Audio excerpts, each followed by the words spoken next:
جی بہت شکریہ۔ آج کا موضوع اس لحاظ سے بڑا اہمیت کا حامل ہے کہ عموماً اس موضوع پر آپ جتنی کتابیں دیکھتے ہیں، کانفرنسز دیکھتے ہیں، سیمینارز دیکھتے ہیں، یا عام عوام سے ہٹ کے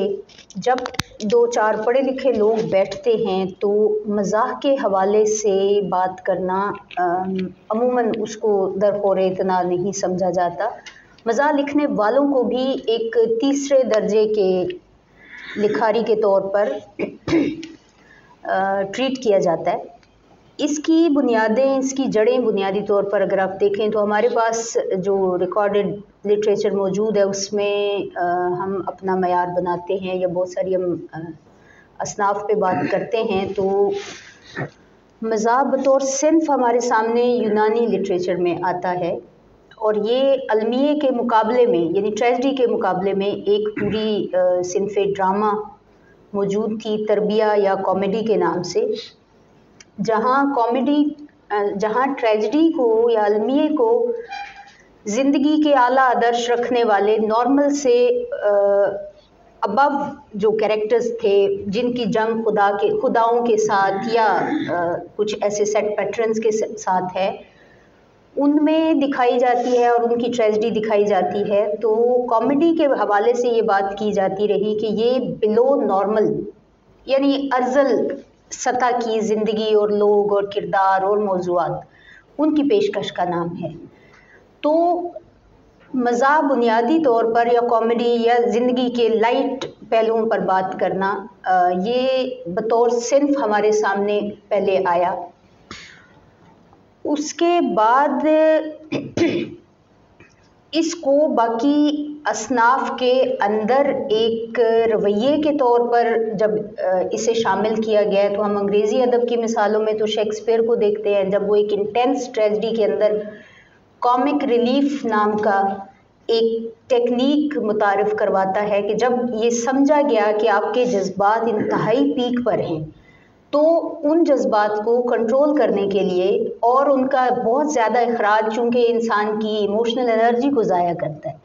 تو اس سے بچنے کے لیے درمیان میں کامک ریلیف اس نے متعارف کروایا۔ تو وہ جو ایک سیرینٹی کا، ایک سنجیدگی کا اور مستقل ایک کیفیت کے طاری رہنے والی ڈیمانڈ یا تقاضا جو ہم ٹریجڈی سے کر رہے تھے وہ ختم ہوا۔ ہمارے اپنے ہاں بعض اصناف ایسی رہیں جن میں صرف اور جیسے ہزل گوئی ہے، جیسے ہجو لکھی گئی، جیسے ریختی ہے، یہ اصناف ہمارے ہاں موجود رہیں، اور ان کا مطلب ہی یعنی ان اصناف سے آپ کے ذہن میں فوراً مزاح کا کانسیپٹ آتا ہے۔ وہ مزاح کروڈ ہے، خام ہے، بلیک کامیڈی ہے، سخت ہے، یا کس نوعیت کا ہے وہ ایک الگ معاملہ ہے۔ تو اصناف سے ہٹ کے اب یہ جیسے عمر نے کہا کہ اب چونکہ آپ نے اس کو دیکھ لیا کہ یہ ہر صنف دنیا کا ہر موضوع اس کی زد پہ ہے، پہلے دن سے ہے۔ جو ہم گریشین کامیڈی دیکھتے ہیں اس میں خداؤں سے لے کے سوشل جو بھی جو طاقت کے یا مقتدر حلقے تھے، ان ساری چیزوں کو موضوع بنایا گیا تھا، ان پر لائٹلی بات کی جاتی تھی، ان کا مذاق اڑایا جاتا تھا، یا ان کے جو ناہمواریاں تھیں ان کے اندر ان کی طرف اشارہ کیا جاتا تھا۔ تو اب ہم نے دیکھا ہے کہ ہر موضوع، ہر صنف، ہر چیز مذاق میں یا مزاح میں ہر چیز کو ہم لافیبل بنا لیتے ہیں، اسے ہنسنے کے قابل، ہنسی آور، خندہ آور بنا لیتے ہیں۔ تو اس کا مطلب یہ ہوا کہ یہ ایک رویہ ہے، یہ ایک میڈیم ہے آپ کے جذبات یا سوچ کے اظہار کا، جو چیزوں کو لائٹ بنا کے یعنی ایک مقصد کے تحت کہ کسی چیز کی گریوٹی کو، اس کی جتنی زیادہ اس میں سنجیدگی ہے، جتنا خطرہ ہے، جتنے مسائل ہیں ان کو کم کر کے پیش کرتا ہے۔ تو اب یہ اگر یہ ایک میڈیم ہے تو ظاہر ہے کہ اس کی ٹیکنیکس ہیں، مزاح اب یہ عنصر ہے، یہ جیسے ایک ٹیکنیک ہے، ایک ایلیمنٹ ہے، اور اس کو آپ مزید ٹیکنیک کے زور پر پیش کرتے ہیں۔ یہ سننے والے کو لائٹ اس لیے لگ رہا ہوتا ہے کہ وہ اس کی شعوری بنت سے واقف نہیں ہوتا، لیکن لکھنے والے کے لیے یہ اتنی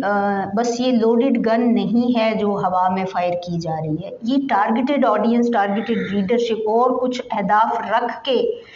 کس ہدف کے حصول کے لیے کیا ٹیکنیک اپنائی جائے گی، یہ بات کہنے کے لیے آڈینس پر، ریڈر پر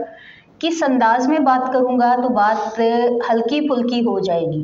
اور اسپیشلی ہم نے مزاح کو صرف اور صرف جب انٹرٹینمنٹ کے ساتھ یا ہنسی کے ساتھ جوڑ دیا تو ہنسی اس سے ہم نے چٹکلے اور لطیفے بھی مراد لے لی، اور جیسے اب مثلا یہ اپنی ورسٹ حالت میں آج کل ہے کہ جب میمز بنتی ہیں یا کوئی بھی مزاحیہ، یعنی ہر بات کے اوپر ایک ہا ہا ہا، ایک ریکارڈڈ ہنسی وہ لگا کے الٹا اسے کوفت کا سبب ہم بنا دیتے ہیں، حالانکہ ہنسنا کہکا لگا کے ہنسنا مزاح کی بالکل ابتدائی اور کروڈ اور خام یا ناپختہ شکل اس کا رسپانس ہے۔ دل و دماغ پر ایک فرحت کا احساس، ایک ہلکے پن کا تاثر، جو لطافت کا احساس، آپ کو وہ بات جس کا وزن ڈھیر سارا ہے لیکن وہ وزن آپ کو فیل نہ ہونے دیا جائے، تو مزاح کے بنیادی طور پر یہ اس کے خواص اور مقاصد ہیں کہ چیزوں کو لائٹ کر کے پیش کریں، خاص طور پر ان چیزوں کو لائٹ کر کے پیش کریں جن پر عموماً ہنسی نہیں آتی۔ سو مزاح نگاری ایک باقاعدہ سنجیدہ عمل ہے اور لکھنے والے کے لیے یہ مزاحیہ عمل نہیں ہے، اس کے نزدیک یہ فن کا اظہار ہے۔ یہ اچھا ہمارے دوست احباب جب بھی بات ہو تو وہ اس کو بہت اس کی مذمت کرتے ہیں، مزاح لکھنے والوں کو جو کم تر سمجھا جاتا ہے، اس کی ایک وجہ تو یہ کہ وہ جو صنفی طور پر جب آپ نے اس کو طے کر لیا کہ یہ لوئر لیول یا ارذل جذبات اور لوگوں کی کرے گا عکاسی، اس کا مطلب یہ ہو گیا کہ آپ نے اس کو پہلے سے لائٹ کر دیا، اور اس کے جب اس کو ڈیفائن کرنے لگے ہیں تو آپ نے اس میں رذالت کا پہلو، ہلکے پن کا پہلو شامل کر دیا۔ دوسرا یہ ہے کہ ہماری تہذیبوں میں سنجیدگی کو، علمی وقار کو اور نہ ہنسنے کو ایک اچھی قدر کے طور پر اور ایک اعلیٰ قدر کے طور پر اپریشیٹ کیا گیا۔ مذہبی حوالے سے بھی آپ دیکھیں تو یہ جو ایک مت ہے کہ انسان کی مٹی بنائی گئی اور 39 دن اس پر غم کی بارش کی گئی اور ایک دن اس پہ خوشی کا آیا وغیرہ وغیرہ، یہ جو ایک کہیں نہ کہیں غم کو آپ نے ایک طاقتور جذبے کے طور پر پیش کیا، زیادہ ہنسنے سے دل مردہ ہو جاتا ہے، کھل کے نہ ہنسو، کھلکھلا کے نہ ہنسو، ہے نا، یعنی یہ اچھی اقدار میں شمار ہوتا ہے۔ تو دوسری طرف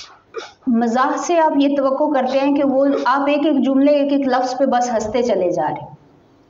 ٹھیک ہے، یعنی یہ دو انتہاؤں پہ کھڑے ہو کر آپ بہت ہنسنے والوں کو اچھا نہیں سمجھ رہے اور کم ہنسا پانے والوں کو بھی اچھا نہیں سمجھ رہے ہیں۔ تو چونکہ یہ مشکل ہوتا ہے، سننے والا کس غم میں ہے، کس تکلیف میں ہے، کس سٹیٹ آف مائنڈ میں ہے، اس کو ہنسانا اتنا آسان کام نہیں ہے۔ اس کے لیے آپ کو انسانوں کی نفسیات کو دیکھنا پڑے گا، اس کے لیے آپ کو یہ دیکھنا پڑے گا کہ اسے ہنسانے کے لیے میں کس سطح کی کوئی ٹیکنیک استعمال کر سکتا ہوں۔ ایک بہت اچھا کلچرڈ جوک یا جملہ بعض اوقات صرف اور صرف آڈینس کی نااہلی کی نظر ہو جاتا ہے، ٹھیک ہے، تو یہ دیکھنا پڑے گا کہ آپ کی ریڈرشپ، آپ کی آڈینس کتنی اس